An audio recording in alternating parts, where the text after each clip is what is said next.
Usually nakikita yun sa mga tao Or will it be like that? puso o problema sa kidney or bato.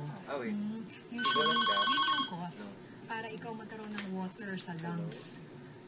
So medyo may mga iba pang sakit associated with edema. May mga infection din na associated with edema. Like ano pong infection naman ito? Kunwari kung sa lungs ka, may pneumonia ka na talagang pangit, mahirap na makontrol, pwede magkaroon ng tubig sa baga. I see. Paano po yung sa iba? Like sa kamay, sa mukha, or sa pisngi? Ako yun yung pinaka... Pwede naman magkaroon ng pagmamanas or angioedema naman pag may allergy. Oh, yes. Nag-allergy ka sa makeup or sa kinain mo, minsan namamaga yung So, parang may tubig na na-release, ganun po ba yun? So, para kang bloated, mataba, or... Actually, nangyari sa akin yan na over Christmas, bigla na lang akong pagising ko nung umaga, ang taba na ng pisngi ko. Mataba na nga siya, mas tumaba pa. So, parang, ano ba to? So, parang ganun po ba yun? Parang... Pero more of na yun, inflammation na. Iba pa yun. Pamamaga. Iba yung pamamaga sa manas na water retention. Okay.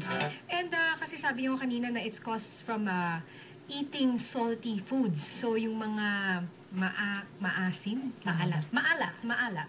Oo, maalat na pagkain. So kung minsan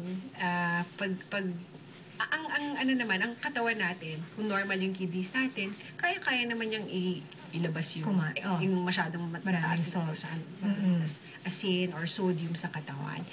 Ngayon, kung na-overwhelm na yun, pwede ka talagang magkaroon ng edema. So kung masyadong mataas yung salt content ng pagkain natin, actually tataas yung blood pressure mo din. Maraming pwedeng mangyari sa'yo. Tapos bukod dyan, ma-retain ka rin ng fluid. Magmamanas ka pa. Pwede ka magmanas. So ito pong mga itong mga may kasalanan ng mga salty foods, Doktora, baka you can mention to us, ano ba yung mga common na salty na pagkain na kinakain natin araw-araw na nagkukos ng manas? Ang pinaka, mga obvious, syempre, yung mga daing, tuyo, kasi maalat yung mga yun. Pag mahilig kang maglagay ng patis sa pagkain mo or toyo, yung mga seasoning yan, mataas din yan sa sodium. Okay? Tapos, marami rin mga hidden salt or hidden sodium sa pagkain natin. So, kung mahilig ka maglagay ng mga sauce, like ketchup, mataas yan. Usually, mga processed foods yan, no? So, yung mga delata, mataas ang sodium content. Yan. Kaya dapat matuto tayo magbasa ng mga label ng mga pagkain natin. So, usually, ang gusto natin is mga 2,400 milligrams ang limit ng sodium.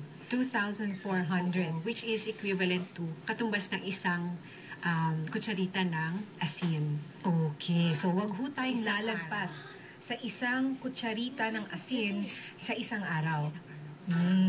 Kaya naman siguro yun, Doktora? Kasi yung Pilipino kasi maasin sa mga pagkain natin. Mga patis, mga bagoong.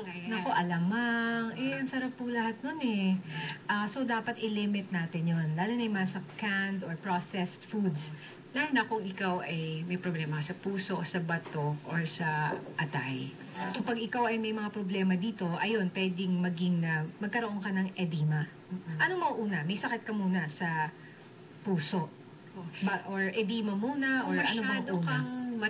Kang maalat kumain, eventually, kung parating ganon, pwedeng tumaas yung blood pressure mo. Kung hindi controlled yung blood pressure mo, ayan na, sunod-sunod na yung mga problema. Yung mga sakit komplikasyon. I see. Okay. And, Doc, itong treatment for edema, paano ba ito matitreat? Ito ba ay kusa na lang mawawala? O ano ba yung may mga pwedeng gawin para ito ay gumaling? So, yung edema, syempre depende kung ano yung sanhi, ng edema. So, kung fluid overload yan or masyadong mataas yung tubig content sa katawan, bibigyan mo siya ng diuretic o pampaihi. So, may mga gamot tayo na para mailabas yung tubig. Kung ano mga kakulungan sa protina, ilan yung mga malnourished na mga tao, kulang ng protein, pwede sila magka-edema. Siyempre, pakakainin mo sila. Yun ang kumain sila ng mga protein na pagkain. Ng sapat na calories tsaka protein. So, iinom ka lang ng gamot para lumabas sa pamamagitan ng pag-ihi. At saka, syempre, lilimitahin natin yung asin sa diet. Okay.